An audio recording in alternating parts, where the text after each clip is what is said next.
그래서 오늘 제가 준비한 내용은 이 커피 에네마로 변비 탈출하기라고 하는 이 책 내용을 함께 볼 건데요. 이후에 궁금하신 내용에 대해서 질문을 받고 제가 답변해 드리는 그런 시간을 갖도록 할게요. 커피 관장으로 변비 탈출하기. 신야 히로미 박사가 쓰신 책이에요. 이분이 이제 위, 대장, 내시경 쪽에 세계적인 권위자이거든요. 그래서 미국 전 대통령들이라든지 유명한 기업가, 연예인들, 이런 분들의 주치의로도 유명하시지만, 대장 내시경을 통해서 그 폴립을 제거하는, 그러니까 폴립이 용종이거든요. 그 용종을 제거하는 수를 최초로 만드신 분이세요. 근데 그전에는 어떤 식으로 했냐면은, 대장에 용종이 생기면은 그때마다 다 배를 가르는 수술을 하고, 개복 수술을 통해서 용종을 제거를 할 수밖에 없었다고 해요. 그런데 이게 용종은 한 번 생기면 또 생길 가능성도 굉장히 높거든요. 그때마다 배를 갈라야 하는 엄청 큰 수술이 되는 거죠. 근데 그렇게 하지 않고 대장 내시경을 통해서 그 올가미 같은 것으로 그 용종만 딱 이렇게 잡아서 빼내는 그런 이제 시술로 이것들이 바뀌는 엄청난 큰 계기가 됐고, 그걸 통해서 굉장히 유명해지신 분이시죠. 그래서 이분이 그 엄청난 많은 데이터를 통해서 위와 장의 어떤 상태, 그걸 이제 이분은 위상, 장상이라고 표현을 하는데, 그것이 건강과 밀접한 연관이 있더라. 그래서 어떻게 하면 이것들을 좋게 할 수 있는지에 대해서 실제 본인의 환자를 치료한 그런 경험과 본인이 직접 실행하고 계신 그런 내용들을 그 책으로 담은 것들 중에 이 책이 그 중에 한 권이에요. 네, 여기에서 그 책 제목에는 커피 에네마라고 되어 있잖아요. 근데 저희 쪽에서는 에네마라고 하는 말이 되게 생소하실 거예요. 그래서, 실은 에네마와 관장은 이게 다른 뜻이거든요. 그런데 우리나라에서는 둘 다 관장이라고 하는 말로 혼용해서 사용을 하는 거예요. 좀 더 자세히 들여다보면 관장이라고 하는 거는 장 세척의 의미가 강해요. 그러니까 장 속에 있는 무언가를 빼내는, 클렌징하는 목적이 강하거든요. 그래서 쉽게 생각하면 커피 관장은 그냥 장 속에 있는 걸 물 청소하는 개념이 아닌가라고 생각하실 수도 있는데 그렇진 않아요. 왜냐하면 커피 관장은 에네마에 가깝기 때문이거든요. 그럼 에네마가 뭐냐면 그 어떤 양리적인 성분을 항문으로 주입을 해서 그 작용 효과를 기대하는 것이 목적이에요. 커피 간장은 물로 하지 않고 그 안에 커피라고 하는 어, 성분이 들어가는 거잖아요. 그래서 그 커피 관장으로서 우리가 기대할 수 있는 거는 담즙을 활성화를 시킨다든지, 그래서 독소 배출이 잘 될 수 있게, 또 하나는 이제 간에 해독하는 어떤 그 단계들이 있는데 그 단계에서 필요한 효소가 있어요. 그 효소를 활성화시켜 주는데 커피 안에 있는 팔미티산이라고 하는 것이 굉장히 효과적이거든요. 그렇게 단순히 물 청소가 아니라 그런 성분들의 영향으로 독소를 배출해주고 해독 효소를 활성화시켜주는 그런 효과를 기대하는 거죠. 그래서 엄밀히 이야기하면 커피 에네마라고 말하는 게 맞아요. 우리나라에서 그게 혼용되어 있는 거죠. 그래서 이 신야임 히로미 박사가 이야기하는 위와 장의 상태에 대해서 좀 자세히 보면은 위, 장의 상태와 사람의 건강 상태는 아주 밀접한 관계가 있다. 간단히 설명하면 점막면이 핑크색이고 돌기나 숙변의 찌꺼기가 남아있지 않은 깨끗한 위장의 소유자는 외모가 젊어 보이고 건강 상태도 매우 좋은 반면, 위나 장에 점막 돌기가 있거나 숙변이 붙어 있는 사람은 외견상으로도 늙어 보일 뿐만 아니라 여러 가지 병에 시달리고 있는 경우가 많다. 위나 장의 상태는 온몸의 상태를 반영하는 거울이다. 라고 말씀하고 계시거든요. 이게 이제, 신야 히로미 박사가 직접 내시경으로 촬영한 환자들의 실제 모습이거든요. 근데 다소 좀, 보시기 불편한 어떤 그런 장면도 있을 수 있어요. 근데 실은 우리가 대장 내시경을 한다고 할 때는 그 전날부터 약을 먹어서 이 장 안에 있는 상태를 정말 다 비워내고 깨끗한 상태에서 촬영을 하게 되는 거잖아요. 그런데 그게 평상시 내 실제의 모습은 아니죠. 근데 이분은 그렇지 않은 실제의 모습으로 촬영을 한 거예요. 그 동영상 중에 제가 일부 편집한 내용이 있으니까 그것을 볼게요. できますと、この腸がスーッとこう広がってね、柔らかく広がって、いきます。で、硬さ、柔らかい、非常にこう、壁が柔らかいようで感じる、ね。この柔らかさというのが非常に大切なんですね。で、一緒にこの同じ人を、この生きた血を取って、顕微鏡で調べてみますと、やはり血がサラサラとしてる。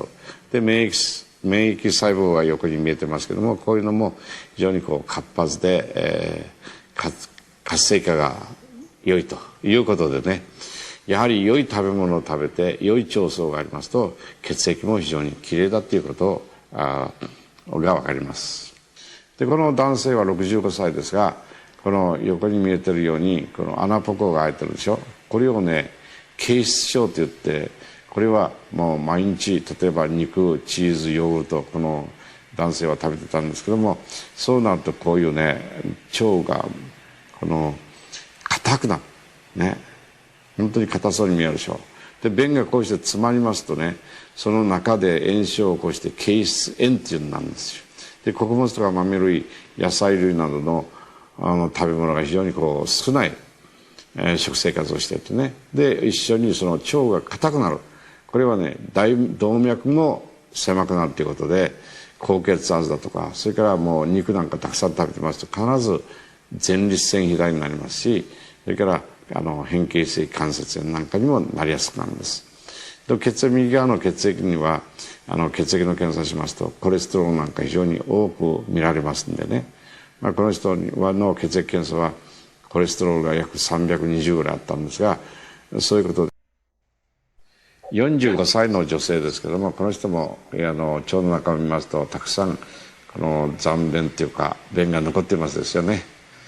こういう人っていうのはやはりさっきもありましたように乳がんなんかになりやすい、乳がんとか子宮がんなんかになりやすい人です。この人は毎日一握りのチーズを食べて、で水、穀物、野菜、海藻類などが非常に少ない食生活をしていた人ですね。だからこれで小さい時からこういう便秘すると人はっていうのは、大腸ポリプだとか大腸がんの他にいろんな네, 보시기 좀 힘든 장면도 있으셨죠. 혹시 내 장 상태가 어디에 해당될지 궁금하지 않으세요? 그래서 이분은 이 위와 이 장의 상태가 음식물의 영향을 많이 받게 된다라는 걸 주장을 하셨거든요. 그래서 좋은 위상, 그 좋은 장상을 만들고 유지하는 데는 곧 식사와 물과 배설이 매우 중요한 역할을 한다라고 주장하고 계신 거예요. 그리고 가장 이상적인 것은 먹은 음식물을 24시간 이내에 배설시키는 일이다라고 해요. 그러니까 내가 오늘 먹은 음식이 내일쯤은 변이 돼서 다 밖으로 나가야지 된다라는 거죠. 그러면 어떤 것들이 장상을 나쁘게 하는지를 좀 살펴볼 건데요. 내가 여기에 어떤 부분에 해당하는지를 좀 체크하면서 보시면 더 좋을 것 같아요. 이제 첫 번째로는 서구화된 식생활이죠. 이거는 사실 많은 분들이 알고 계실 거예요. 고기를 많이 먹는 미국인의 성인 8에서 10명 가운데 한 사람은 이제 폴립, 그러니까 용종이 있고, 그리고 대장암 발생률도 높다라고 하죠. 네, 과거에는 우리가 사실 고기나 이런 걸 동양인들은 서양인들보다 좀 적게 먹었었는데 음식이 많이 이제 서구화되게 되면서 뭐 유제품이라든지 이런 고기나 이런 것들을 많이 섭취하게 되면서 이제 동양인들도 일본뿐만 아니라 한국인들도 대장암 발생률이 많이 높아졌다라고 하죠. 1977년도에 미국 정부는 맥거번 리포트라고 하는 보고서를 발표했는데요. 이게 미국 상원의 영양문제특별위원회 위원장인 맥거번의 이름을 따서 발표된 보고서래요. 근데 이 내용에 미국의 주요 사망 원인이 되는 발병이 식생활에서 기인하는 것이며 동물성 지방의 섭취를 줄이고 정제되지 않은 곡물과 야채, 과일류를 먹는 것이 질병을 감소시키고 고액의 의료비를 삭감하는 방법이다라고 하는 내용이 담겨 있다라고 해요. 그 다음은 습관성 변비예요. 이제 장상을 나쁘게 하는 것에 변비가 당연히 좋지 않다라고 하는 거는 뭐 아실 거예요. 근데 변비도 종류가 여러 가지가 있는데 이제 습관성 변비라고 그 분류되는 이 변비에는 크게 이완성 변비, 경련성 변비 이렇게 두 가지가 있다라고 해요. 이완성 변비는 연동 운동이 약해져서 변이 나오지 않는 상태래요. 그러니까 연동 운동은 장에 이렇게 연동 운동을 해서 변을 이렇게 밀어내서 변이 이렇게 나오게 되거든요. 그런데 이게 약해져 있는 거여서 잘 못 밀어내는 거죠. 나오지 못해요. 그래서 변을 내가 매일 본다. 그래서 나는 변비가 아니다라고 생각할 수 있어도 이 결장의 그 대장의 상부 쪽에는 대량의 변이 남아있게 돼서 악취가 나는 대량의 가스라든지 뭐 복부의 팽만감 이런 것들이 늘 있게 되는 거죠. 이게 이제 이완성 변비라고 하고요. 경련성 변비는 이완성 변비의 반대인데 이 장이 경련이 되어 있는 거예요. 그래서 그 경련이 된 장과 장 사이에는 어느 정도 공간이 생기기 쉬운데 그곳에 이제 변이나 가스가 차기 쉽다라고 해요. 그래서 이 두 가지를 습관성 변비라고 하는데 이 습관성 변비가 각종 독소나 부패 물질, 활성산소 등 유해 물질들을 엄청나게 많이 발생을 시키는 거죠. 그래서 이 유해 물질이 장의 점막 세포의 DNA를 자극하거나 파괴하면 대장 내부의 폴립이나 암이 발생하기 쉬워질 뿐만 아니라 혈액 안으로 흡수되어서 전신으로 돌아다니며 세포의 DNA를 상하게 해 여러 가지 암을 불러일으키는 원인이 된다라고 책에 나와 있는데요. 쉽게 이야기를 하면 우리가 막 속이 거북하다가 불편하다가 방귀를 시원하게 끼면은 속은 너무 편안해지죠. 근데 이 방귀 냄새가 한 일정 시간 동안은 엄청나게 많이 나게 되잖아요. 그리고 이제 공기에 흩어지면서 퍼지면서 이제 냄새가 사그러들게 되는데 우리 이 안은 장내는 밀폐 공간이잖아요. 그 냄새가 이 밀폐 공간이 계속 있으면 이 장기들은 어떨까요? 장과 간이 연결되어 있는 혈관이 있거든요. 그래서 이제 장에서 어떤 독성 물질들이라든지 이런 것들이 이 혈관을 타고 간으로 전달되게 되고 간에서 그거를 해독을 하는 역할을 하게 돼요. 그런데 일감을 끊임없이 주는 거예요. 간 입장에서는 굉장히 피곤하겠죠. 간은 독소 제거하는 일뿐만 아니라 해야 하는 일이 굉장히 많은 이 100가지 일이 있는데 계속 독소를 위로 올리면 그래서 이제 간에 부하가 생기게 되고 그래서 장이 안 좋으신 분들이 결국엔 간도 같이 안 좋아지게 되고 그런 경우가 되게 많고 그래서 간이 부하가 걸려서 해야 할 일을 제대로 하지 못하면 해독이 제대로 되지 않은 독성 물질들을 그대로 그냥 혈관으로 흘려보낼 수밖에 없게 되는 거예요. 능력이 떨어지게 되는 거죠. 그러면은 그런 독소들이 혈관을 타고 온몸을 막 이렇게 돌아다니다가 여기저기를 공격하게 되게 되는 거고, 피부를 공격하면 이제 피부에 안 좋은 영향들이 나오게 되는 거고, 그렇죠. 오죽 이 독성이 지독하면은 세포의 DNA까지 상하게 한다라고 그렇게 나올까요? 그만큼 이런 변비로 인한 독성 물질은 굉장히 유해하다라고 볼 수가 있어요. 이런 상태가 단기간이라도 계속되면은 장내 세균의 균형도 깨지게 된다라고 하죠. 장내 세균은 대장이나 소장 안에 사는 100조에서 120조 마리나 되는 균으로 장내에 활동할 뿐만 아니라 전신의 면역력을 높이는 등 인체에 있어서 중요한 역할을 한다.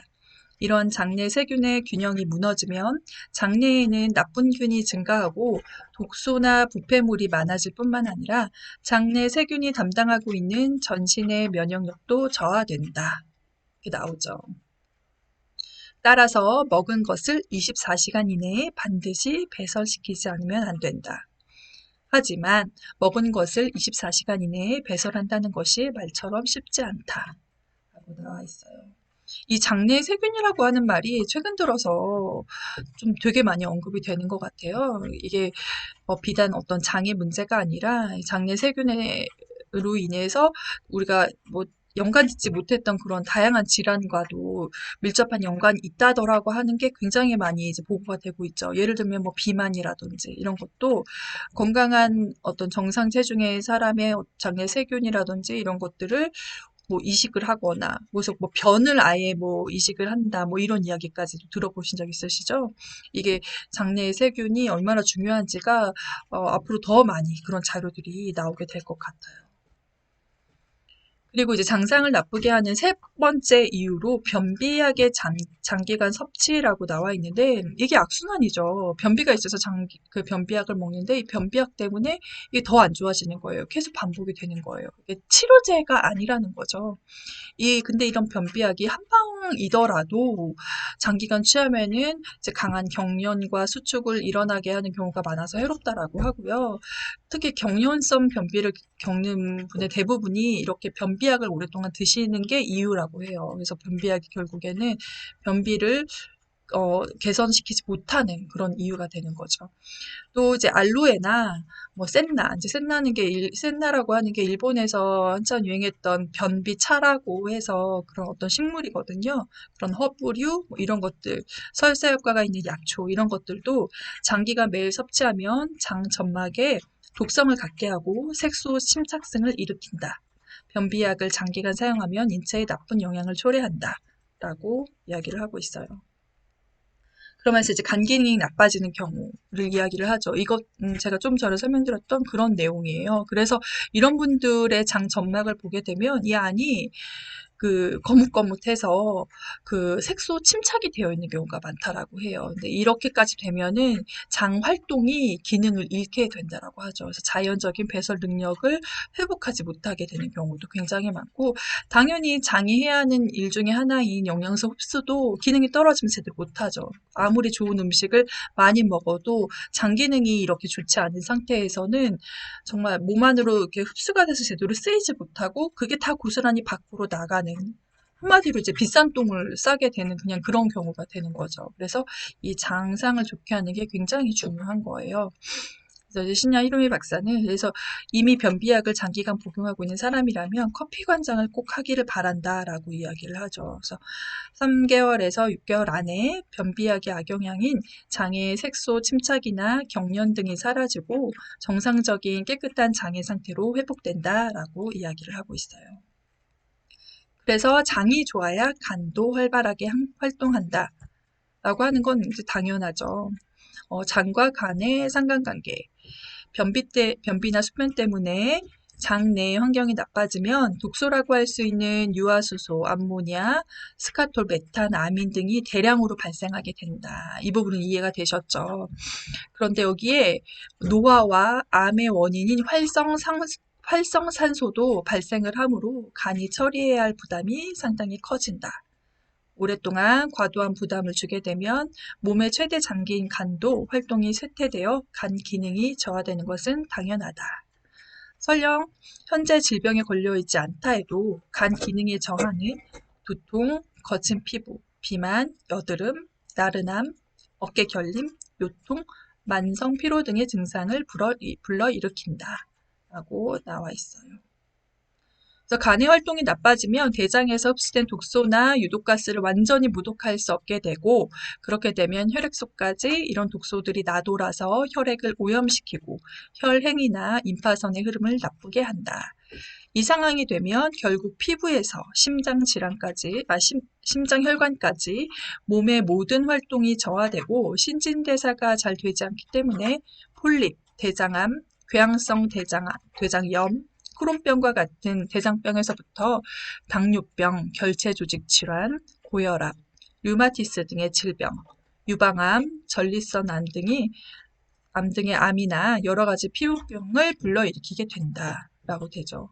단순히 변비 하나 있다고 해서 내가 뭐 유방암에 걸린다거나 뭐 내 피부에 문제가 생긴다거나 이렇게까지 생각을 확장시켜 본 분은 거의 없을 거예요. 근데 이게 다 연관이 있다라고 하는 내용이에요. 그래서 이 변을 배설시키고 독소의 배출을 촉진시키는 커피 간장이 효과적이다라고 결론적으로 신야 히로미 박사가 이야기를 하고 있는 거죠. 그러면 이 커피 간장에 대해서 좀 더 자세히 설명을 드리면, 우리가 먹은 음식이 주로 소장에서 소화 흡수돼서 문맥이라고 하는 정맥을 통해 간에 운반된다라고 나와 있죠.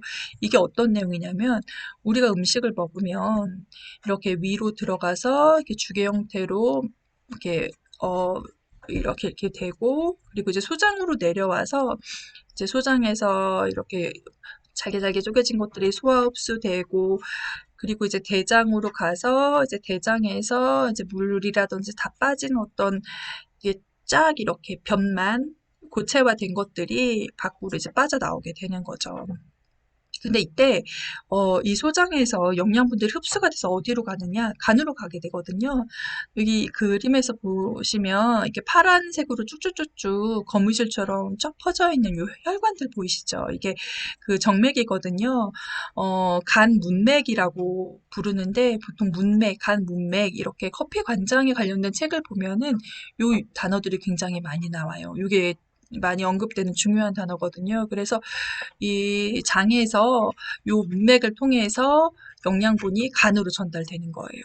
근데 이때 영양분뿐만 아니라 독소나 노폐물, 뭐 약, 술, 뭐 식품 첨가물 이 다양한 물질들, 우리 해독시켜야 할 다양한 물질들도 같이 요 문맥을 타고 간으로 전달되게 되는 거예요. 그래서 간이 이것들을 해독을 해요.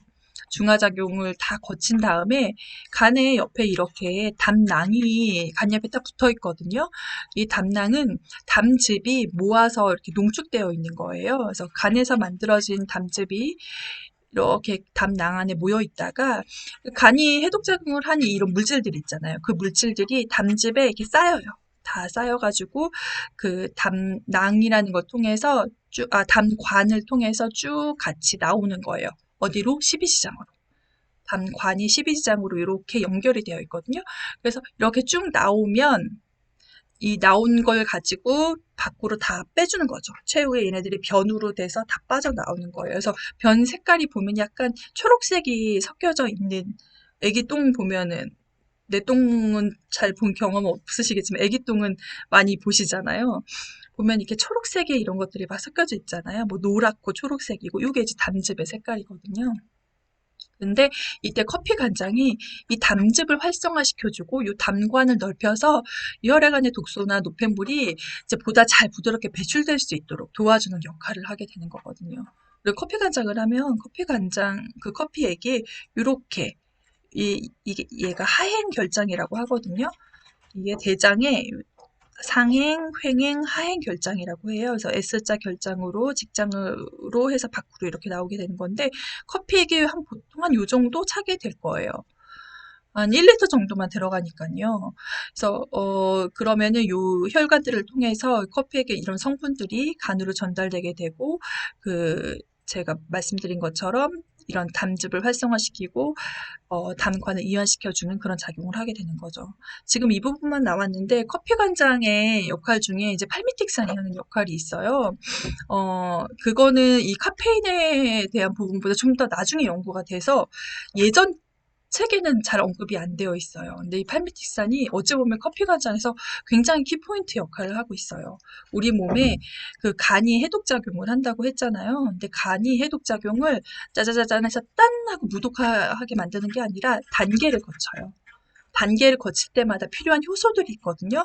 근데 이때 이 효소의 어떤 한 효소의 활성화를 한 7배까지 확 시켜주는 거예요. 그러니까 원래 이 효소가 한 10의 1밖에 못했다. 그러면 이 커피 간장이 들어감으로 얘를 70이 되게 만들어주는 거죠. 그만큼 활성화를 시켜주는 거예요.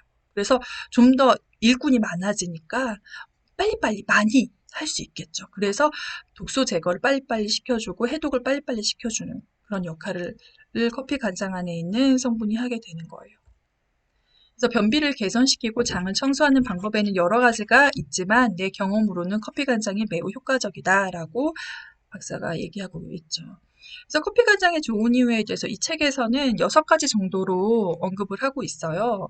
숙변의 배설, 변비약의 감소, 정체시간 감소, 신진대사, 독소 배출, 피부 개선 이렇게 이야기를 하고 있거든요. 먼저 숙변의 배설은 커피를 많이 이제 입으로 마시는 거는 소장 내에 좋은 그 장내 세균을 해치게 된다라고 해요. 그런데 커피 간장은 대장을 자극해서 장내에 정체되어 있는 변을 부드럽게 배설시키는 효과가 있기 때문에 숙변을 제거해 주는데 굉장히 도움이 많이 된다라고 하고요. 또 변비약이 장의 활동이나 점막에 대한 독성 등 부작용이 여러 가지가 있다라고 말씀드렸잖아요. 근데 커피약을 함께 사용을 하면 이 변비약의 양과 빈도를 줄이는데 굉장히 효과적이고 그 부작용이 없어짐에 따라서 본래의 대장 활동이 회복되고 정상적인 배설작용이 되돌아온다라고 나와 있거든요. 그런데 이런 의문이 드실 거예요. 변비약은 줄인다고 쳐? 그런데 커피 간장에 그럼 오히려 의존하게 되는 게 아닌가? 커피 간장을 못하면 오히려 변을 못 보게 되는 게 아닌가? 이런 질문들도 굉장히 많이 하시거든요. 근데 그 커피 간장이 하는 역할 중에 이제 담즙을 활성화시키는 부분에 대해서 말씀드렸잖아요. 근데 담즙이 활성화되면은 장의 연동 운동 자체가 좋아져요.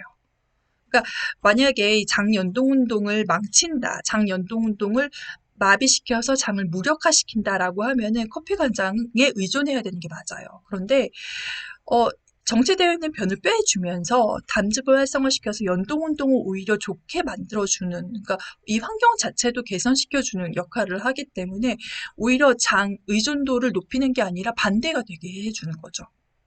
장을 더 좋게 만들어주는 거죠. 그래서 그 부분에 대해서는 걱정하지 않으셔도 돼요. 그리고 변이 대장에 정체하는 시간이 짧아지겠죠, 당연히.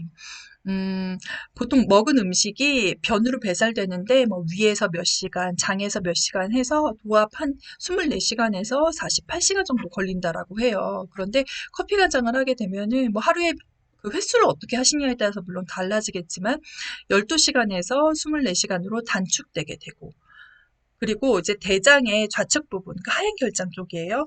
이쪽이나 이 S자 결장, 이 직장 쪽에는 그 좀 정체돼서 부패를 일으킨 나쁜 균들이 많이 있는데요. 이것들을 죽이는 효과도 있다라고 해요.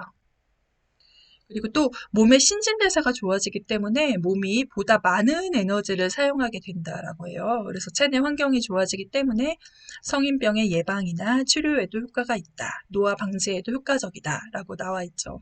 근데 확실히 장이 좋으신 분들이 피부도 좋으시고 좀 더 그 나이보다 젊어 보이는 건 확실한 것 같아요. 그리고 이 커피 간장을 이미 이제 어떤 질환이 있으신 상태에서 접하게 되는 경우가 많은데 그러기 전에 특별한 어떤 증상이 없을 때 좀 그냥 미리 접하시면은 예방적인 효과도 있다라고 하니까 더 좋으시겠죠. 그리고 이제 독소의 배출. 이제 혈액 안의 독소는 담즙을 통해 체외로 배설된다. 이때 담관과 혈관을 넓혀 독소를 쉽게 나오게 만드는 것이 매우 중요한데 여기에 도움이 되는 것이 바로 관장용 커피이다. 몸에 독소를 내보내 만성 피로나 두통, 어깨 결림 등이 사라지고 몸의 컨디션을 개선시킨다. 라고 되어 있죠. 피부 개선. 네, 혈류나 임파선의 흐름이 좋아지고 피부 미용에 효과가 있으며 피부병도 개선된다. 라고 되어 있어요. 그래서 이 아토피성 피부염을 단순히 피부적인 질환으로 보시고 보습제 쪽에 치중하시게 되면은 이게 계속 재발될 확률이 높은데 이제 그런 어떤 몸 안에 있는 것까지 같이 이렇게 해서 하시게 되면은 그런 증상들이 개선될 가능성이 높다라고 하죠. 그래서 이제 신여름의 박사는 커피 간장은 집에서 할 수 있는 간단하고 매우 안전한 변비 개선법이다라고 말씀하시고 계시고요. 근데 커피 간장만 계속하면 그런 변비가 낫느냐? 그건 아니에요. 커피 간장을 계속함과 동시에 올바른 식생활과 충분한 물을 마시면 장은 본래의 정상적인 활동을 회복하게 된다라고 나와 있죠. 장이 본래의 활동을 회복하였을 때에는 커피 간장을 그만두더라도 하루 반 정도에 혼자서 배변을 할 수 있게 되고 그 후에는 몸의 리듬에 따라 1회에서 2회 정도의 배변 리듬을 타게 된다라고 되어 있어요. 이제 커피 간장이 하는 방법에 대해서 이미 설명해 놓은 영상 자료가 있지만 그냥 간단하게 설명을 드리면 관장용 커피를 끓이고 그 끓인 것으로 체온 정도로 식힌 다음에 수액병처럼 생긴 그 커피 관장 기구에 담아서 그리고 이제 항문을 통해서 내 몸으로 주입을 시키게 되고 최대 12분 정도 참은 이후에 그리고 변기에 앉아서 시원하게 배출하고 이게 끝이죠. 그래서 이게 낯설어요. 굉장히 낯설고 거부감도 큰 거는 사실인데 저 또한 그랬고요. 그런데 하는 방법이 많이 복잡하거나 뭐 불편하거나 그렇지는 않아요. 네, 어색할 뿐이에요. 이제 좋은 관장용 커피를 고르는 것도 굉장히 중요해요. 이제 커피가 커피 나무에서 열리는 열매잖아요. 근데 그 커피 열매를 체리라고 하거든요. 이 체리에서 과육 벗기고 껍질 벗기고 해서 요 안에 조그만 그 비늘 우리 생도라고 부르는데요. 이 생도는 원래 어, 베이지색, 녹색이래요. 근데 얘를 볶게 되면 로스팅을 하게 되면은 색이 점점 진해져서 갈색이 되고 이제 검은색이 되고 이렇게 가는 거거든요. 그래서 우리가 마시는 커피는 많이 볶은 상태인 거예요. 강하게. 그렇기 때문에 색이 좀 짙죠. 많이 짙죠. 근데 이렇게 되면은 문제가 뭐냐면은 원래 가지고 있는 성분의 변화가 생기게 되는 거예요. 원래 가지고 있는 성분이 있는데 얘를 볶으면 볶을수록 없어지는 성분이 있고 그대로 유지되는 성분들이 있어요. 근데 이 관장용으로 필요한 거는 필요한 성분들은 볶을수록 없어지는 거예요. 그러면은 덜 볶는 게 당연히 좋겠죠. 이 생도 자체가 물론 그 유기농이어야 하고 품질이 좋아야 하는 건 기본이에요. 사실 이건 잘 설명하지도 않아요. 관장용 커피를 판매하면서 이런 기본적인 걸 지키지 않는 분이 있다면 정말 그건 업자로서 양심에 문제가 있는 거기 때문에 품질이 물론 굉장히 좋아야 하는데 이게 품질에 따라서 가격 차이가 굉장히 많이 나요. 그래서 너무 저렴하다 그러면 사실 이 품질에 좀 의심을 해보시는 게 좋을 거고 그래서 품질이 좋은 유기농 생도인 거는 기본인데 얘를 볶을 때 너무 색깔이 좀 많이 진하게 갈색이던가 좀 커멓다 그러면은 이건 관장용으로선 적합하지 않다 이렇게 보시는 게 맞아요. 그러면은 아예 좀 안 볶은 건 어떠냐. 이게 참 재밌는 게 제가 지금 이 일을 한 지 10년 정도 됐거든요. 근데 초기만 해도 관장용 커피에 대해서 문의를 하실 때 우리 왜 커피텍스 커피는 이렇게 색깔이 뭐 연해요? 왜 베이지색이에요? 왜 이렇게 약간 녹색빛이 나죠? 이런 걸 많이 물어보셨어요. 왜냐하면 이건 커피가 아니라고 생각하시는 거예요. 흔히 우리가 커피라고 생각하면 커피의 향과 맛과 이런 게 있잖아요. 근데 그 당시, 그러니까 제가 2012년도부터 활동을 해서 본격적으로 2014년부터 사업을 하기 시작했는데 그때만 해도 관장용 커피라고 판매하는 제품 중에서 좀 까만 커피들도 있었어요. 그래서 이런 까만 커피를 접해 보신 분들은 이게 진짜 맞는 커피라고 생각을 하시는 거예요. 근데 그래서 초기에는 제가 왜 관장용 커피로서 덜 볶아진 이 커피가 좋은지를 설명하는 게 굉장히 이 횟수가 훨씬 많았거든요. 그래서 이제는 좀 인식이 그렇게 바뀌신 거예요. 그래서 저온 로스팅이 좋구나. 많이 볶으면 안 좋구나. 이것까지 이해가 되셨는데 제가 최근에는 어떤 질문을 받냐면 여기는 왜 저온 로스팅된 커피만 줘요? 이거예요. 그래서 그런 문의가 많아지니까 저도 알아보다 보니까 이제 어떤 업체들에서는 콩을 뭐 아예 생두와 많이 볶아진 커피를 섞어서 사용을 하고 뭐 이런 경우들이 나오는 거예요. 커피 그냥 그 갈지 않은 그 생두 그 알을 그 빈 자체로 되어 있는 것과 볶은 커피와 이렇게 뭐 비율을 가지고 섞어서 물을 끓인대요. 근데 이야기를 들어보면 되게 좀 그럴싸하기는 해요. 근데 또 어떤 경우는 이 생두를 분쇄한 것과 그리고 이제 로스팅 된 것과 또 섞어서 쓴대요. 그런 질문을 받으면서 제가 이제 최근에 그런 답변을 많이 드렸는데 이거는 그냥 좀 이론적인 부분을 이해하시면 좋을 것 같아요. 그냥 그 커피 콩은요, 이 겉껍질이 굉장히 조밀하기 때문에 물도 통과가 안 돼요. 그래서 그 커피 콩만 끓여보시면 아시겠지만 우러나오질 않아요. 이 안에 있는 성분들이 결국엔 우러나와야지 내가 그걸로 해독 효과를 보는 거거든요. 그 성분이 우러나와야지 그 액체를 내가 쓰는 거잖아요. 그래서 콩 자체를 쓰는 거 정말 의미가 없어요.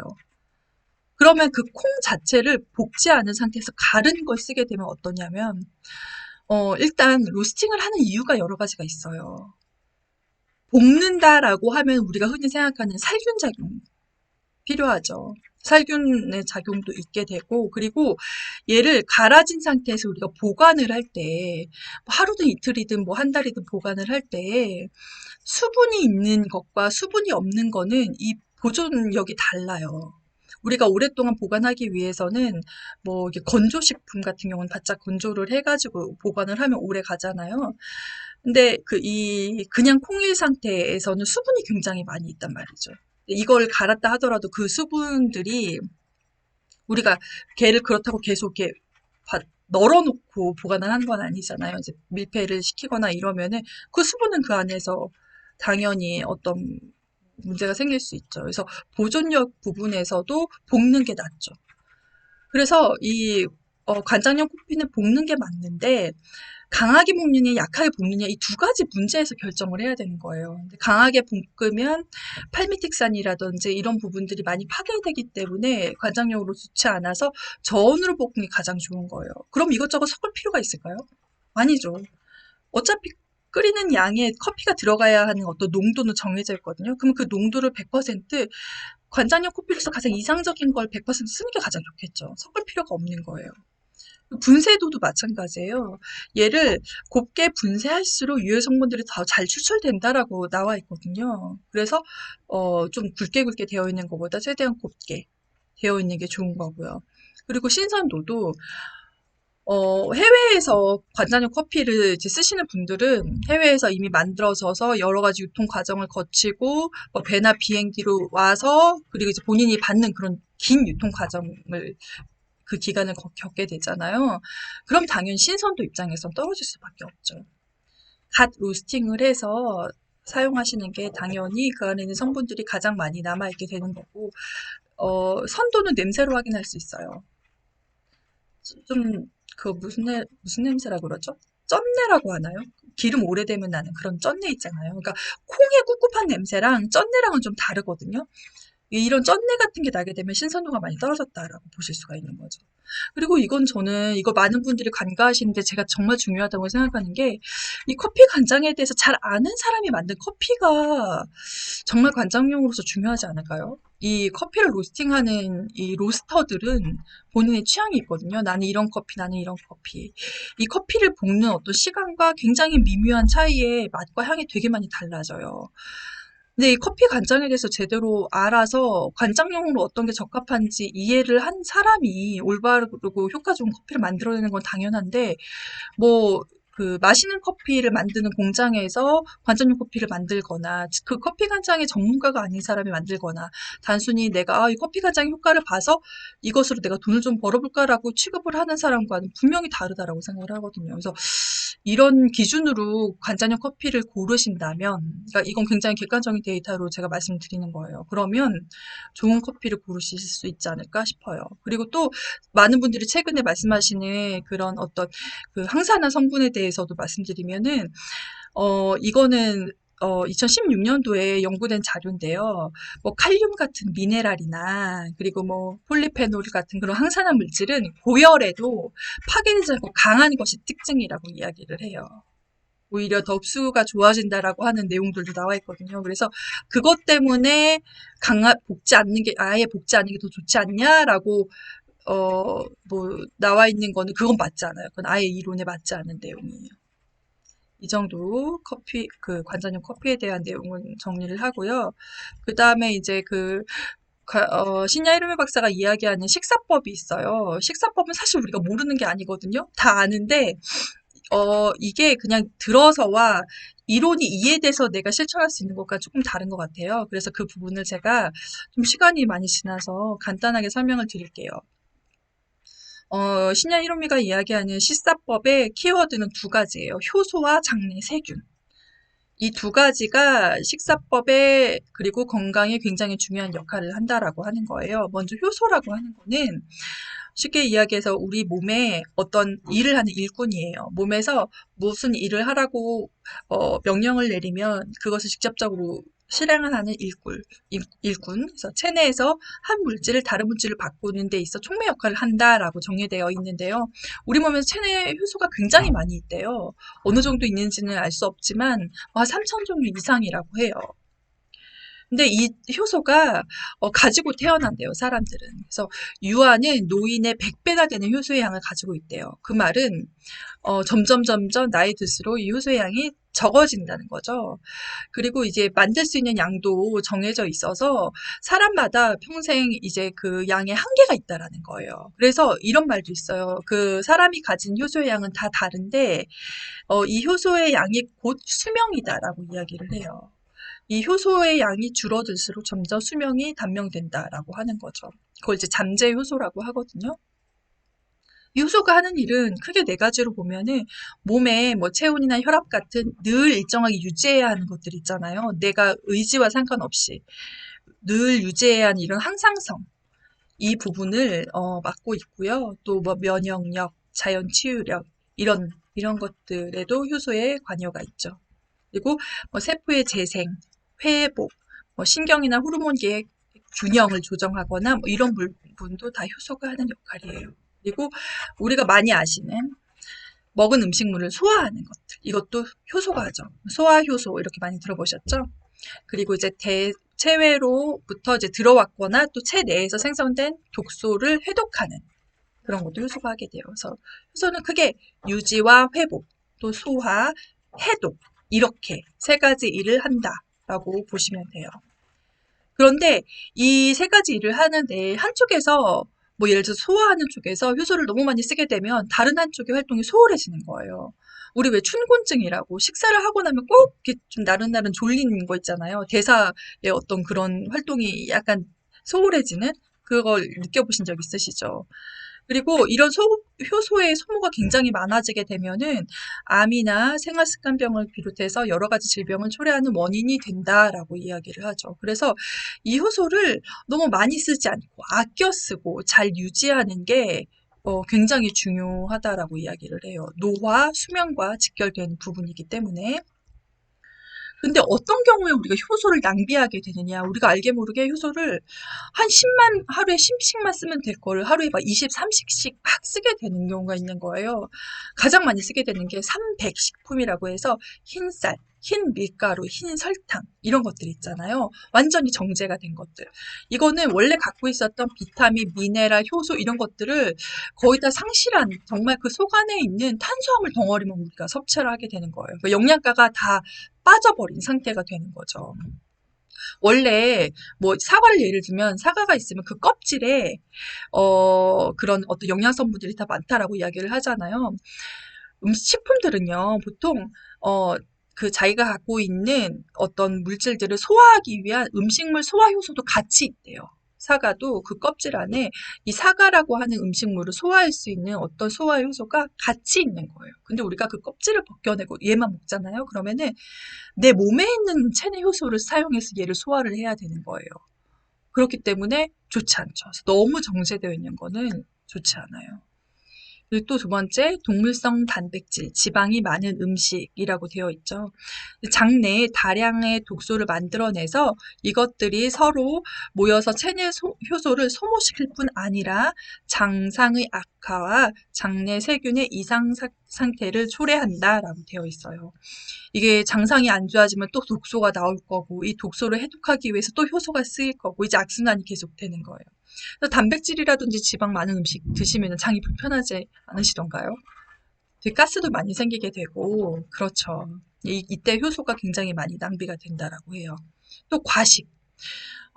과식을 하게 되면 당연히 먹는 음식이 많으니까 체내 효소가 더 많이 쓰게 되고 그렇죠. 그래서 소식을 하게 되면 또 어떤 질병 치유 기간 동안 단식을 하게 되는 경우도 있잖아요. 이렇게 되면은 음식을 먹고 걔를 소화하는 데 쓰이는 효소의 양이 확 줄어드니까 다른 뭐 유지를 보수하거나 뭐 해독하거나 이런 쪽의 효소의 역할들을 더 치중할 수 있게 되고 효소의 양을 아낄 수 있고 그렇기 때문에 소식이 수명 뭐 장수의 비결이다 이런 이야기도 나오게 되는 거예요. 그래서 배부르지 않도록 한 7, 80%만 찼다 싶을 때 딱 멈추는 게 효소의 낭비를 줄일 수 있는 방법이다.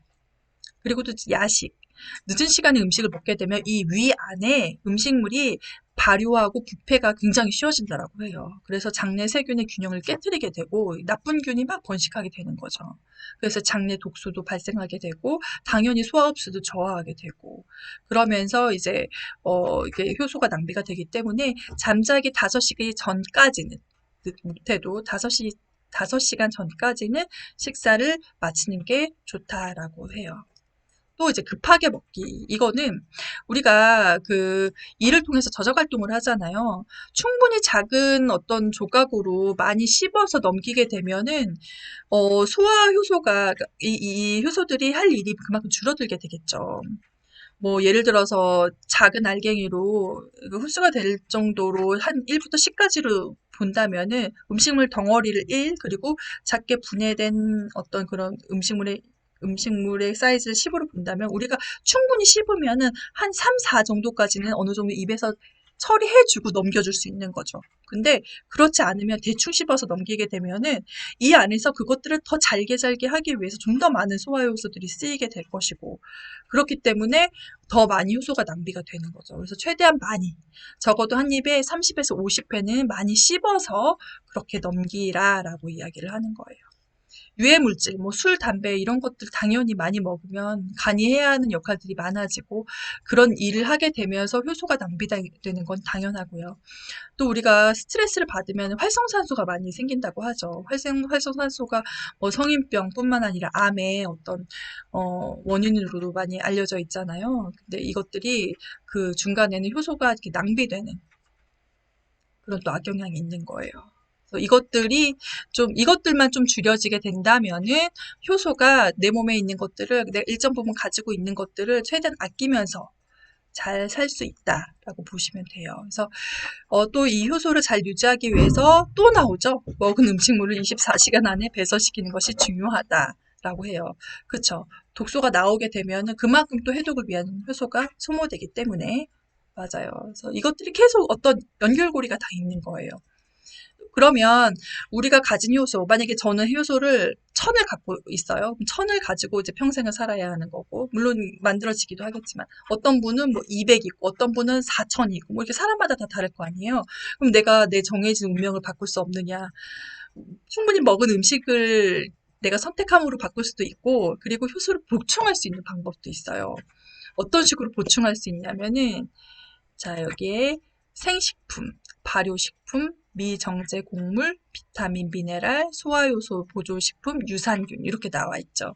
이 6가지면은 충분히 효소를 내 몸 안에 있는 거 좀 덜 쓰고 절약하고 밖에서 안으로 넣어줄 수 있다라는 거예요. 먼저 생식품은 어 그러니까 생채소 뭐를 얘기하는 거예요. 그리고 사과를 먹더라도 껍질째, 이렇게 최대한 껍질째 먹는 거. 당근 같은 것도 껍질 다 까지 말고 겉에 있는 것들 이렇게 고무장갑으로 되어 있는데 여기에 뭐가 이렇게 좀 꼭 모래알처럼 더덕더덕 붙어 있는 그런 고무장갑이 있더라고요. 다이소 같은데. 그걸로 당근을 이렇게 하면은 겉껍질을 최대한 남겨두면서 좀 흙이라든지 이런 것들을 닦을 수 있는 그런 신세계가 있더라고요. 그래서 최대한 그 껍질째 먹고, 그래서 효소가 남아있는 상태로 먹게 하는 거. 요게 가장 좋아요. 왜 생식품이 좋냐면 효소가 열에 약하대요. 그래서 48도 이상이 되면은 많이 소멸한다라고 하더라고요. 그래서 비타민C도 그렇잖아요. 열에 약하잖아요. 그래서 효소를 섭취할 때는 가능하면 날 것이 좋다라고 해요. 그래서 생선 같은 경우도 많이 익힌 것보다는 회같이 그런 날 것이 더 좋다라고 이야기를 하더라고요. 그리고 두 번째는 이제 발효식품인데, 우리 청국장, 된장, 뭐 이런 발효식품에 효모가 많이 있고, 그 효소가 풍부하게 함유가 되어 있어서 건강식품이라고 많이 알려져 있죠. 그런데 처음부터 끓는 물에 된장을 넣어서 팔팔팔팔 끓이면 효소가 다 죽는데요. 이제 고온에서. 그래서, 이 책에 나와 있는 방법은 냄비에 이렇게 뭐 채소랑 넣고선 다 끓인 다음에 물이 식을 때까지 기다렸다가 손가락을 넣을 정도의 온도가 되면 그때 된장을 타라라고 이야기를 하더라고요.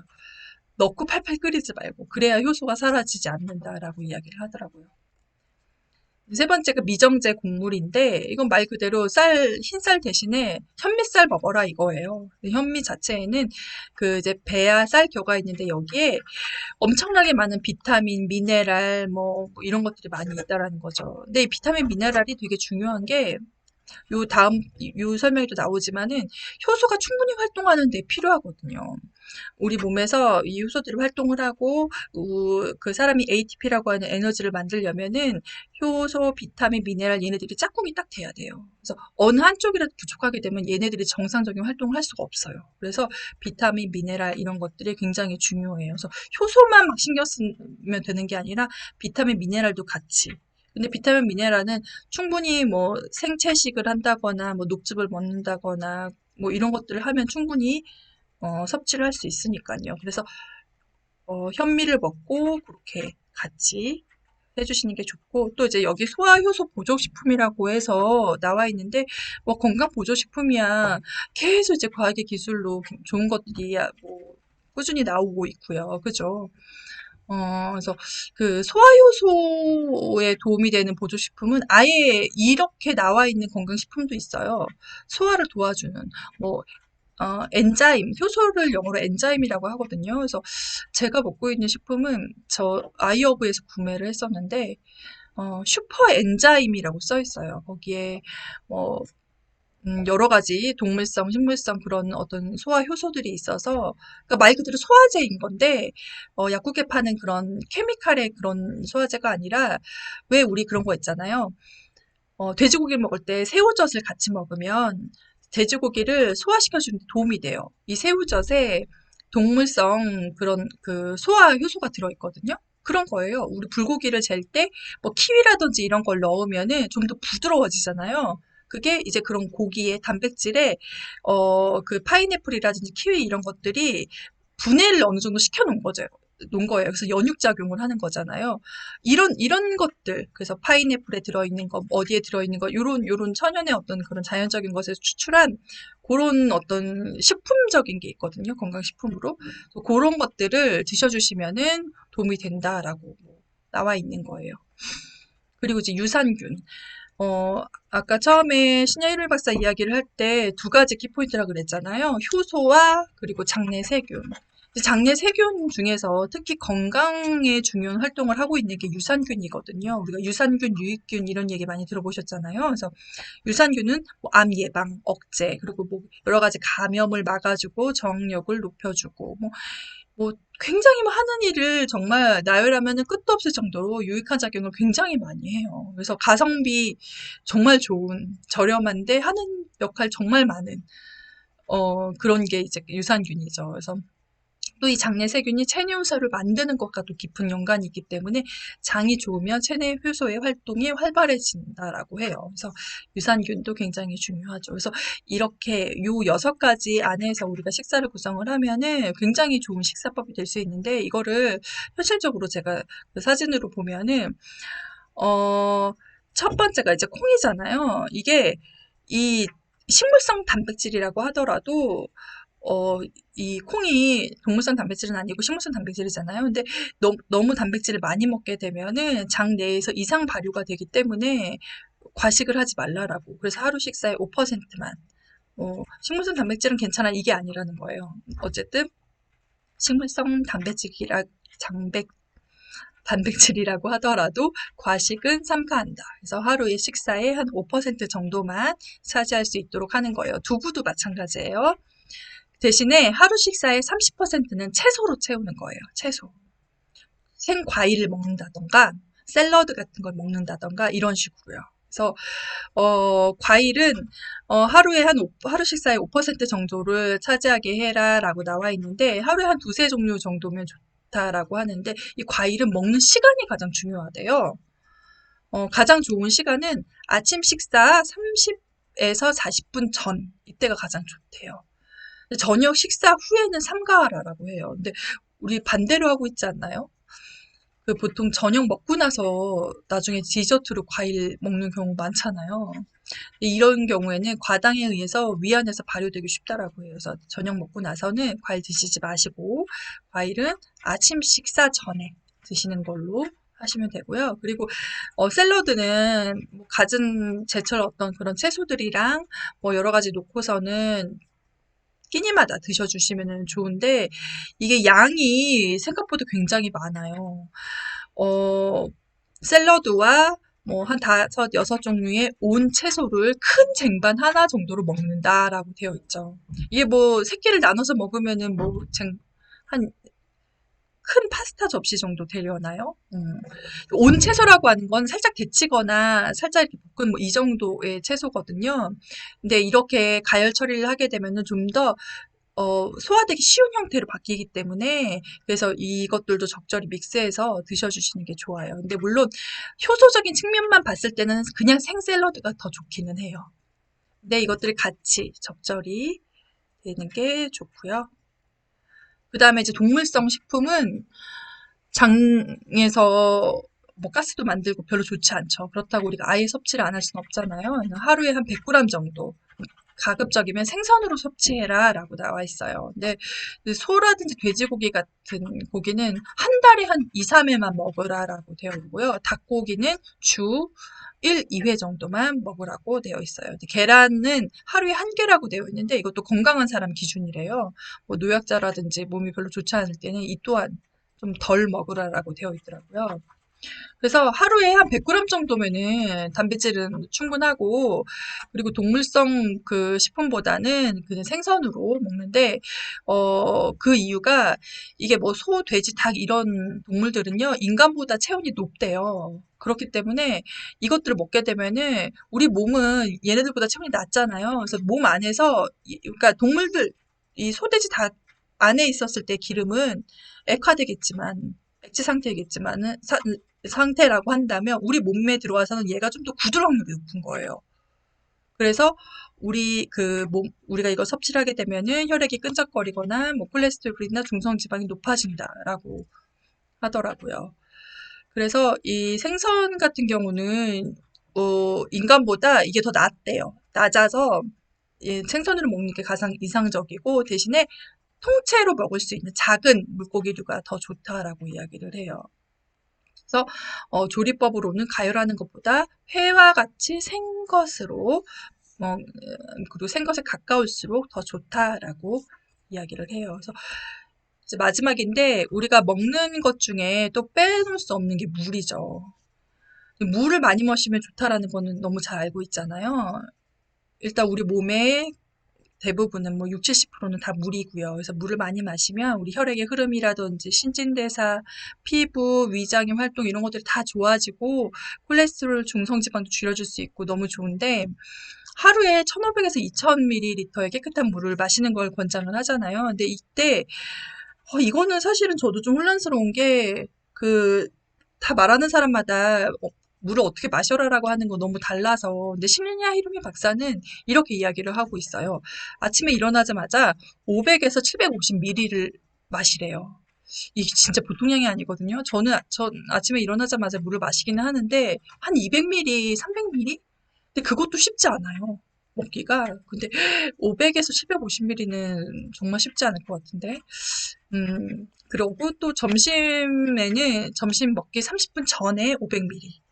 그리고 저녁 식사 30분 전에 500ml. 이렇게 먹으라고 해요. 그렇게 되면은 하루 권장량 다 먹을 수 있대요. 근데 또 한꺼번에 물을 너무 많이 먹으면 전해질 농도 때문에 오히려 좋지 않다. 이 전해질 농도가 흐려지니까. 그래서 물을 조금씩 자주 먹는 게 더 좋다라고 이야기를 하는 경우도 되게 많이 있어요. 그리고 또 우리가 식사 중에 먹는 물은 소화효소를 희석시킬 가능성이 높기 때문에 식사 중에 너무 많은 물을 마시지 않는 것은 좋다라고 나와 있고요. 그래서 이거는 그냥 여러 가지 의견들이 있으니까 내 몸에 적용해보고 내 몸에 좀 괜찮은 걸로 그냥 정해서 하는 게 더 좋지 않을까 싶어요. 저는 수시로 자주 마시는 게 더 좋은 것 같더라고요. 자, 오늘 제가 준비한 내용은 여기까지예요. 관장 시간이 길어지면요. 음, 어, 이완해서 배출하는 게 목적이잖아요. 근데 관장 시간이 길어지면 흡수가 돼요. 몸 안으로. 그렇게 되면 오히려 부작용이 생길 수 있어요. 그래서 그래서 최대 시간을 정해놓는 거예요. 맞아요. 12분 정도가 좋다라고 이야기를 하죠. 그게 12분이 주입하는데 한 2, 3분 정도 걸리고, 또 이제 참는 시간 총 12분 하면은 뭐 도합 이제 맥시멈 한 15분 정도가 되는 거거든요. 근데 그 시간을 넘기는 거는 좋지 않은데, 이 시간도 사람마다 좀 달라요.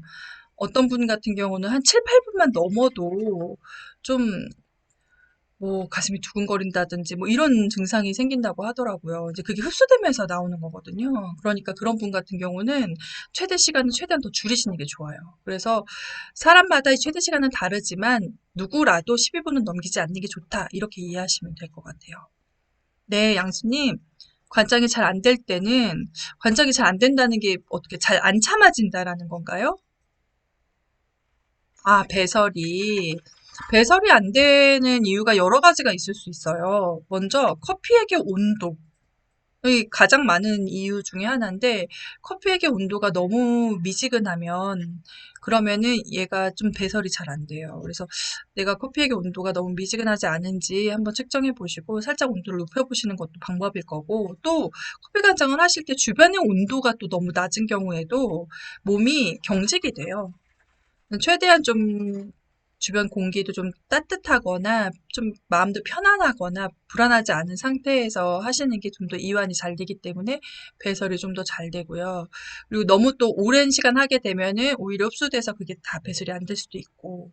그래서 가장 큰 거는 온도와 어떤 좀 그 마음에서 그 경직됐을 경우 불안하거나 뭐 이런 경우거든요. 맞아요. 잘 됐을 때는 컨디션이 너무 좋은데. 그래서 그런 경우 인지를 한번 보시고 이게 사실은 이제 장이 그날의 음식이라든지 컨디션에 따라서 많이 달라요. 어제의 장과 오늘의 장은 다르거든요. 내 몸에. 굉장히 민감하고 예민한 장기라서 그래서 이게 내가 잘 된다고 계속 잘 되지는 않아요. 그래서 내가 드시는 음식에 따라서도 잘 안 될 수도 있어요. 내가 전날 뭐 좀 별로 장에 좋지 않은 음식을 먹었다. 그러면 특히나 더 그래요. 그런 경우도 있고. 그래서 저 같은 경우는 안 좋은 거 먹었다. 그러면 그 다음날 관장할 때, 오늘은 좀 힘들겠다. 이런 생각을 하기도 하고, 또 그런 경우는 아예 그 따뜻한 핫팩 같은 거를 관장할 때부터 딱 배에 대고, 좀 배라도 따뜻하게 하면 좀 더 도움이 되거든요. 그렇게 하거나, 관장할 때 참는 시간을 더 짧게 해요. 차라리 그럴 때는. 액 삽입 후 잠깐 자리 이동해도 괜찮나요? 뭐 잠깐 이동하시는 건 괜찮죠. 근데 이게 그런 게 있어요. 저도 그 커피 간장 그 책에 오른쪽으로 누워 있는 것이 이제 간으로 흡수되는 데 도움이 된다라고 나와 있어서 그냥 그렇게 안내를 해드리지만 아까 설명드렸다시피 이 문맥이라고 하는 게 정맥이라 그랬잖아요. 그래서 어차피 빨아들이는 힘으로 이 그러니까 오른쪽으로 눕지 않는다 하더라도 똑바로 서 있건 앉아 있건 이렇게 빨아들이는 힘으로 간으로 얘가 커피액은 이 안에 성분들은 다 간으로 전달은 되거든요. 근데 좀 더 잘 되기 위해서 오른쪽으로 누우라는 뜻으로 이해한다면은 뭐 잠깐 이동하는 정도야 괜찮죠 뭐. 밖에서 얼굴 보고 하는 거면은 참 이런 소통이 쉬울 텐데 온라인으로 게다가 제가 그 말할 때 반응을 직접적으로 보지 못하고 혼자서 그냥 모니터 대고 계속 이야기를 하는 거잖아요. 그러다 보니까 내가 지금 이해되게 말을 잘하고 있는 건가? 말하면서도 헷갈려요. 네, 생수를 사용하셔야 돼요. 그러니까 거기에서 나와야 생수를 사용해야 하는 이유로는 염소 때문이라고 나와요, 책에. 근데 실은 대한민국의 이 수돗물 수준이 굉장히 높은 편이잖아요. 감사해요. 그래서 뭐 염소 성분 이런 거 걱정 안 해도 된다. 그건 옛날 얘기다. 뭐 그리고 물이야 끓이면 염소는 다 날아간다. 뭐 이렇게 얘기를 하기도 해요. 근데 또 어떤 책에는 그 거슨 테라피 책에 나와 있는 부분인데 그 거슨 테라피라고 하는 게 이 거순요법이라고 하는 게 식이요법 그리고 해도 뭐 다른 뭐 서플리먼트랑 뭐 이런 걸로 암과 만성질환을 치료하는 어떤 프로그램이에요. 근데 거기 그 해독요법에 속하는 게 커피 간장이거든요. 근데 그 책에 나와 있는 커피 간장 내용이 굉장히 좀 전문적이고 잘 나와 있어서 저는 주로 그 책에 나와 있는 내용으로 많이 상담을 드리는데 그 거순요법에는 이 염소라고 하는 것이 희발성이라서 물을 끓일 때 날아오는 성분으로도 우리가 코로 흡입이 될 수 있다라고 이야기를 하더라고요. 그래서 아예 수물 자체를 쓰지 말라. 생수나 정수로 써라라고 거기 나와 있어요. 그래서 뭐 그렇게 쓰시는 게 좋겠죠. 그 요즘에 그 수돗물 그 왜 이렇게 끼우는 필터 있잖아요. 물 이렇게 나오는 그 부분에 이렇게 끼우는 필터. 그 필터에 염소 제거되는 필터도 있고 그렇더라고요. 녹물도 제거되고. 그러면은 그게 정수의 역할을 하기 때문에 그걸 설치를 하면은 그 물로 써도 되지 않을까 싶기는 해요. 근데 저는 어쨌든 정수기 물로 씁니다. 할게요. 액에 유산균을 넣어서 사용해 보셨어요, 윤정님? 네, 저도 종종 그렇게 해요. 이 시냐 히로미 박사가 권하는 그 커피 관장 액 중에서 커피 관장에다가 그 관장액에다가 뭐 유산균 뭐 이런 것들, 뭐 칼륨 이런 것들을 넣은 뭐 그런 액체에 대한 이야기를 하는 게 있거든요. 그래서 저도 뭐 일반 왜 그 특정사를 이야기하면 안 되는데 이렇게 이게 스티커로 되어 있어서 막 먹는 유산균 제품 있잖아요. 그 제품은 그 안에 먹기 좋게 하기 위해서 막 되게 감미료 같은 뭐가 막 들어있더라고요. 맛있어요, 먹으면. 근데 그런 거 말고 그냥 아예 캡슐 안에 들어있어서 딱 순수하게 유산균만 딱 들어있는 그런 제품들 있잖아요. 그거를 그 유산균 캡슐을 그 커피액에다가 이렇게 타서 하는데 우리가 먹으면은 뭐 위산에 의해서 많이 죽고 그런다고 하잖아요. 물론 커피 간장을 해도 간장하고 밖으로 빼나갈 때 많이 빠져나가겠죠. 하지만 이 장이라고 하는 게 장 점막이 이 수건 돌기처럼 이렇게 생겼거든요. 그리고 이 돌기마저도 돌기에 또 돌기들이 막 붙어 있어요. 그래서 엄청나게 많은 표면적을 가지고 있고, 그래서 이것들이 일부라도 정착이 돼서 그 안에서 이렇게 증식이 되는 게 오히려 더 커피 간장액으로 넣어주는 게 확률상 더 좋지 않을까 싶어서. 그리고 이제 그 신야 흐르메 박사에도 그 액 안에 유산균이 들어있는 부분에 대한 언급도 있고 해서 저도 그렇게 해서 써봤는데 저도 좋았고, 제가 이제 장이 많이 안 좋으신 분에게 그 말씀을 드렸을 때 그분들도 효과가 좋았다고 하더라고요. 근데 대신에 너무 자주 해주시는 건 안 좋아요. 이게 우리 몸에 장내 세균의 밸런스라고 표현을 하잖아요. 저도 이 부분에 대해서 정확히 이해를 한 건 아닌데 너무 유익균이 많은 것도 좋지 않더라고 해요. 유익균, 유해균 뭐 이런 다양한 균들의 균형이 잘 맞아야 된다라고 하더라고요. 그래서 이 균형이 그러니까 너무 그 이 유익균을 많이 넣어줘서 하게 되면 오히려 뭐 가스도 많이 생기고 더 좋지 않기 때문에 한 달에 한 몇 번 정도 한 저 같은 경우 제가 생각해 보면은 장이 좀 많이 뭐 음식으로 인해서라든지 그래서 안 좋다라고 하면은 집중적으로 몇 번 넣어주는 것 빼고는 잘 안 넣거든요. 한 달에 한 세 번? 많아야 두세 번? 그 정도 커피액에 유산균을 타서 넣는 것 같아요. 네, 네, 맞아요. 가루로 된 거. 가루로 된 거 저 그거 써요. 그래서 제가 그 아이허브에서 음, 이름이 뭐였더라? 그 유산균 굉장히 얼마 안 해요. 100 몇 개 들었는데 2만 얼마인가 뭐 그렇거든요. 그걸 사서 그 캡슐을 그 커피액에 떡 따서 쓰는데 한 진짜 한 1년은 넘게 쓸 정도로 가끔 가다가 넣으니까요. 그래서 그것도 꽤 괜찮은 것 같아요. 좋은 것 같아요. 아, 코로나가 끝나야지 밖에서 얼굴 보면서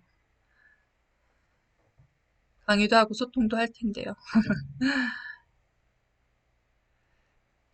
네, 더 궁금한 거 없으시면은 오늘은 이것으로 그러면 라이브 방송을 마치도록 하고요. 그리고 이 이후에도 제가 라이브 방송을 최대한 좀 자주 하도록 노력을 할게요. 그래서 좋은 정보를 좀 전해드리도록 노력을 할 거고, 그리고 궁금한 거 있으시거나 그러면은 밴드는 뭐 제 공간이 아니거든요. 자유롭게 여러분들이 질문 남기시고 어떤 체험단 같은 것도 남겨주시고, 아, 참, 저희가 월말마다 베스트 후기로 커피를 보내드리는, 그러니까 베스트 후기로 선정되신 분께는 커피를 선물로 보내드리거든요. 그 이벤트를 하고 있어요.